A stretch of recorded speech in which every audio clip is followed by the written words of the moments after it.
కార్యక్రమంలో భాగంగా విద్యాశాఖ వారోత్సవాలను ఈనాడు ఎల్బీ స్టేడియంలో ప్రారంభోత్సవ కార్యక్రమాన్ని ఏర్పాటు చేసి నాతో పాటు ఈ కార్యక్రమంలో సహచర మంత్రివర్గ సభ్యులను హైదరాబాద్ ఇన్ఛార్జ్ మంత్రివర్యులు మిత్రులు పొన్నం ప్రభాకర్ గారిని, ఉమ్మడి రంగారెడ్డి జిల్లా ఇన్ఛార్జ్ మంత్రివర్యులు మిత్రులు శ్రీధర్ బాబు గారిని, ఉమ్మడి మెదక్ జిల్లా ఇన్ఛార్జ్ మంత్రివర్యులు వివేక్ వెంకటస్వామి గారిని, అదేవిధంగా హైదరాబాదు నగరం నుంచి ప్రాతినిధ్యం వహిస్తున్న భారత క్రికెట్ మాజీ కెప్టెన్ సహచర మంత్రివర్గ సభ్యులు మహమ్మద్ అజారుద్దీన్ గారిని, రాష్ట్ర రెవెన్యూ శాఖ మంత్రివర్యులు మిత్రులు పొంగులేటి శ్రీనివాసరెడ్డి గారిని, ప్రభుత్వ సలహాదారులు తెలంగాణ ఎడ్యుకేషన్ పాలసీ చైర్పర్సన్ పెద్దలు కేశవరావు గారిని, ప్రభుత్వ ప్రత్యేక సలహాదారులు బి హనుమంతరావు గారిని, రాజ్యసభ సభ్యులను, లోక్సభ సభ్యులను, ప్రభుత్వ విప్పులను, శాసనమండలి సభ్యులను, శాసన సభ్యులను, వివిధ కార్పొరేషన్ల చైర్మన్లను, వివిధ యూనివర్సిటీలకు సంబంధించిన వైస్ ఛాన్సలర్స్ని, విద్యా కమిషన్ చైర్పర్సన్ అక్నూర్ మురళి గారిని, ఉన్నత విద్యా మండలి చైర్మన్ బాలకృష్ణారెడ్డి గారిని, ఇతర అధికారులను అందరినీ ఆహ్వానించి వేలాది మంది విద్యార్థుల సమక్షంలో ఈనాడు ఈ విద్యా వారోత్సవాలను నిర్వహిస్తూ ముఖ్యంగా ఔటర్ రింగ్ రోడ్డు లోపల కోర్ అర్బన్ రీజియన్ 1,34,00,000 జనాభా నివసిస్తున్న ఈ ప్రాంతాన్ని వివిధ నియోజకవర్గాలు, వివిధ జిల్లాలు, వివిధ రాష్ట్రాల నుంచి లక్షలాది మంది కుటుంబాలు ఇక్కడికి ఉద్యోగ ఉపాధి అవకాశాల కోసం వచ్చినప్పుడు వాళ్ళ పిల్లలకు మెరుగైన విద్య, ఉద్యోగ, సాంకేతిక నైపుణ్యాన్ని అందించడానికి అవసరమైన మౌలిక వసతులను ఏర్పాటు చేయాలి. దానికి సంబంధించి వివిధ ప్రాంతాలలో అందుబాటులో ఉన్న ప్రభుత్వ భూములను సేకరించి ఈనాడు 1,700 కోట్ల రూపాయల అభివృద్ధి ప్రణాళిక కార్యక్రమాన్ని ఈరోజు మనం ప్రారంభించుకుంటున్నందుకు నేను చాలా సంతోషిస్తున్నా.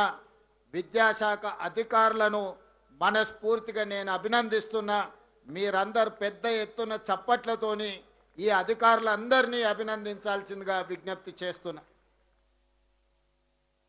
మిత్రులారా, తెలంగాణ నేపథ్యం గురించి నాకంటే విద్యాశాఖకు సంబంధించిన మీకు ఎక్కువగా తెలుసు. ఆనాడు ఉమ్మడి రాష్ట్రంలో తెలంగాణ ప్రాంతం గురవుతున్న వివక్షను గుర్తించి 69 తొలి తెలంగాణ ఉద్యమం కావచ్చు, లేదా 2009 మళ్ళీ తెలంగాణ ఉద్యమంలో కావచ్చు, కాకతీయ, ఉస్మానియా యూనివర్సిటీలు, వివిధ జిల్లాలలో ఉన్న యూనివర్సిటీలతో పాటు కళాశాలలు, విద్యార్థులు ఉవ్వెత్తున తెలంగాణ ఉద్యమాన్ని ముందుకు ఉరికించిండ్రు. కాబట్టి ఈనాడు తెలంగాణ రాష్ట్ర కళ సాకారమైంది. ఆ నిజమైన తెలంగాణ రాష్ట్రంలో ఈరోజు మనం నిర్ణయాలు తీసుకోగలుగుతున్నాం. ఇవాళ విద్యార్థులారా, విద్యార్థులు వాళ్ళ చదువులు, వాళ్ళ కళాశాలలో సమస్యలనే కాదు, తెలంగాణ సమాజం ఎదుర్కొంటున్న వివక్ష కావచ్చు, తెలంగాణ రాష్ట్రానికి రావాల్సిన నిధులు కావచ్చు, నియామకాలు కావచ్చు, తెలంగాణ రాష్ట్ర రాజకీయ ప్రాతినిధ్యం కావచ్చు, ఎప్పుడైతే సమస్య వచ్చిందో ఈ సమస్యకు పరిష్కారం శాశ్వతంగా చూపించలేదో, ప్రతి సందర్భం తెలంగాణ సమాజానికి వచ్చిన సమస్యను తమ సమస్యగా భావించి ఈ ఉస్మానియా కాకతీయ విద్యార్థులు ఉద్యమం బాట వైపు నడిచిండ్రు. వాళ్ళ సామాజిక బాధ్యతను, వాళ్ళ యొక్క చైతన్యాన్ని ఈనాడు మనం గుర్తించి ఆయా యూనివర్సిటీల పునరుద్ధరణ చేయడమే కాకుండా అక్కడ అంతర్జాతీయ స్థాయి మౌలిక వసతులను ఏర్పాటు చెయ్యాలి అని మన ప్రభుత్వం కృత నిశ్చయంతో ఈరోజు కార్యక్రమాన్ని తీసుకొని ముందుకు వెళ్తుంది. మిత్రులారా, మీకందరికీ తెలుసు, యూనివర్సిటీలను నిర్లక్ష్యం చేస్తే, విద్యను ఒకవేళ నిర్లక్ష్యం చేస్తే తెలంగాణ సమాజం బలహీనపడుతుంది. ప్రపంచ దేశాల ముందు మనము ఆర్థికంగా సామాజికంగా వెనుకబాటుతనానికి లోనయ్యి చివరికి మనము అచేతనావస్థకి చేరుకునే పరిస్థితులు ఉన్నాయి. అందుకే ఈ తెలంగాణ సమాజంలో పేదలకు విద్యను, నాణ్యమైన విద్యను, సాంకేతిక నైపుణ్యాన్ని అందించడం మా ప్రభుత్వం ఒక గురుతర బాధ్యతగా భావించింది. డిసెంబర్ 7, 2023 నాడు ఇదే వేదిక మీద నుంచి ప్రజాపాలన ప్రభుత్వాన్ని ఏర్పాటు చేసి ప్రమాణము తీసుకొని తెలంగాణ ప్రాంతంలో ఉండే మారుమూల ప్రాంతాలు, తండాలలో, గూడాలలో, మారుమూల పల్లెల్లో ఉండే నిరుపేదలకు, ఆదివాసులకు, దళితులకు, గిరిజనులకు, బలహీన వర్గాలకు, మైనారిటీలకు, మహిళలకు ఒక విద్యను అందించాలి. ఈ విద్య ద్వారానే ఈ సమాజంలో మార్పు తీసుకురాగలుగుతామని భావించి ఆనాటి నుంచి ఈనాటి వరకు ఆ శాఖను నా దగ్గరనే పెట్టుకొని ప్రత్యక్షంగా పర్యవేక్షిస్తూ అవసరమైన నిధులను, అనుమతులను మంజూరు చేస్తూ ఒక్కొక్క అడుగు ముందుకు వేస్తూ ఉన్నాం. ఇవాళ టీచర్లందరికీ తెలుసు, దాదాపుగా రిక్రూట్మెంట్ జరగక పెండింగ్ ఉంటే వచ్చిన ఎంబడే 11,000 పైగా టీచర్ల నియామకాల కోసం డిఎస్సి నోటిఫికేషన్ ఇచ్చి 60 రోజులు తిరగక ముందే నోటిఫికేషన్ నుంచి నియామకాల వరకు ఇదే ఎల్పి స్టేడియంలో ఈ దేశంలోనే మొట్టమొదటిసారి ప్రశ్న పరీక్షలు నిర్వహించడం నుంచి నియామకాల వరకు దాదాపుగా 11,000 మంది టీచర్లను నియమించిన ప్రభుత్వం మన ప్రభుత్వం, ప్రజాప్రభుత్వం అని నేను చెప్పదలుచుకున్నా. దాదాపుగా 20 సంవత్సరాలు మీకు ప్రమోషన్లు లేవు.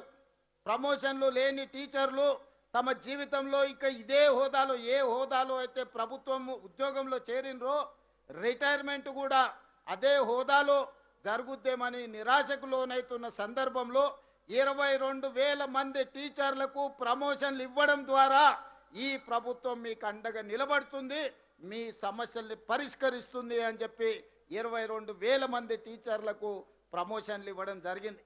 ఇదే కాదు, మీ బదిలీలు ఒక జటిలం. టీచర్లను ముట్టుకోవాలంటే అగ్గిని ముట్టుకున్నట్టే అని అందరూ భావిస్తారు. కలెక్టర్లను బదిలీ చేయడం అవలీలగా చేయొచ్చు, కానీ ఒక టీచర్ను బదిలీ చేయాలంటే అంత ఆషామాషి విషయం కాదు అని చెప్పి నాకు చాలామంది పెద్దలు సూచించారు. నేను ఒక్కటే మాట చెప్పిన, మనకు చిత్తశుద్ధి ఉండి మనం చేసే ప్రయత్నంలో అనుమానాలకు, శశపిశలకు తావు లేకుండా బదిలీలు చేస్తే ఆ టీచర్లు కూడా మనల్ని అభినందిస్తారు, మనకు అండగా నిలబడతారు.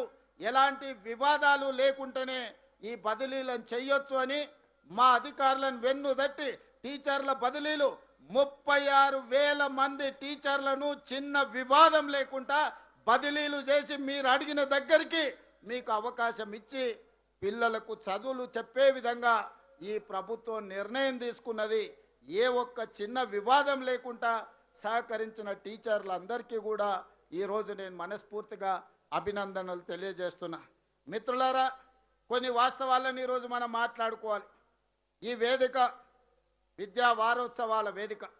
ఈ విద్యా వారోత్సవాలలో నీతి ఆయోగ్ మనల్ని ఏ విధంగా అభినందించిందో మా సెక్రటరీ గారు మీకు చెప్పడం జరిగింది. దేశంలోనే 4 అంశాలలో గత 3 సంవత్సరాలలో మనం సాధించిన విజయాలను కేంద్ర ప్రభుత్వం మనల్ని అభినందించింది. ఇది మా ప్రజాప్రతినిధుల ఒక్కరి వల్లనే సాధ్యమైందని నేను భావించడం లేదు. గ్రామీణ స్థాయిలో, తండాలలో, గూడాలలో సింగిల్ టీచర్ల నుంచి రాష్ట్ర స్థాయి వరకు విద్యాశాఖలో పనిచేస్తున్న ప్రతి ఒక్కరి కృషి వల్లనే ఈరోజు భారతదేశంలో మనకు ఒక గొప్ప పేరు, ప్రథమ స్థానం వచ్చింది. అందుకోసం కూడా నీతి ఆయోగ్ అభినందించిన సందర్భంగా మా శాఖకు సంబంధించిన ప్రతి ఒక్కరిని విద్యాశాఖ మంత్రిగా, ముఖ్యమంత్రిగా నేను మనస్ఫూర్తిగా మిమ్మల్ని అందరినీ అభినందిస్తున్న మిత్రులారా. అదేవిధంగా మిత్రులారా, కొన్ని సాంకేతికపరమైన అంశాలను మనం మాట్లాడుకోవాలి. ఈరోజు తెలంగాణ రాష్ట్రంలో దాదాపుగా ప్రభుత్వ పాఠశాలలు 27,000 పాఠశాలలు ఉన్నాయి. ఈ 27,000 పాఠశాలల్లో దాదాపుగా 19 లక్షల పేద విద్యార్థులు చదువుకుంటున్నారు. మన టీచర్లు దాదాపుగా 1,05,000 మంది టీచర్లు ఉన్నారు. కేంద్ర ప్రభుత్వం నేషనల్ ఎడ్యుకేషన్ పాలసీ ప్రకారం 30 మంది విద్యార్థులకు ఒక టీచర్ ఉండాలనే నిబంధన ఉంది. కానీ తెలంగాణ రాష్ట్రంలో 17 మంది విద్యార్థులకు ఒక టీచర్ను నియమించడం ద్వారా ఈరోజు నాణ్యమైన విద్యను పేదలకు అందించాలనే లక్ష్యం దిశగా ఈరోజు మనం పని చేస్తున్నాం. అయితే ఇది సరిపోతుందా? మరి మనం ఎవరితోని పోటీ పడాలి, సమాజంలో ఏ విధంగా ఈ విద్యార్థులను తీర్చిదిద్దాలి అనేది ఈరోజు మనం చర్చించుకోవాల్సిన అవసరం ఉన్నది. ఈరోజు ప్రభుత్వంలో 27,000 పాఠశాలలు ఉంటే 19 లక్షల మంది విద్యార్థులు ఉన్నారు, 1,05,000 మంది టీచర్లు ఉన్నారు. అదే ప్రైవేట్ స్కూల్స్ 12,000 స్కూల్స్ ప్రైవేట్లో ఉంటే 38 లక్షల మంది విద్యార్థులు ఈరోజు ప్రైవేటు పాఠశాలల్లో చదువుకుంటున్నారు. నా విజ్ఞప్తి ఒక్కటే మా ప్రభుత్వ టీచర్లకు, మా కుటుంబ సభ్యులకు, మిమ్మల్ని మేము వేరుగా చూడట్లేదు, మా కుటుంబంలో ఒకరిగా నేను మిమ్మల్ని చూస్తున్నా. ఈనాడు ప్రైవేటు పాఠశాలల్లో ఉన్న గొప్పతనం ఏంది, మనలో ఉన్న బలహీనత ఏంది? మన బలహీనతలు మనం గుర్తించుకోవాలి, మన బలహీనతలు మనం పరిష్కరించుకోవాలి, మన సమస్యల్ని మనం అధిగమించాలి. ఈనాడు ప్రైవేట్ సెక్టర్లో ఉండే కళాశాలల కంటే రాష్ట్ర ప్రభుత్వంలో ఉన్న పాఠశాలలు అద్భుతమైన విద్యను అందిస్తున్నాయని, ఈ దేశంలోనే తెలంగాణ మొదటి స్థానంలో నిలబడాలనేది నా ఆకాంక్ష.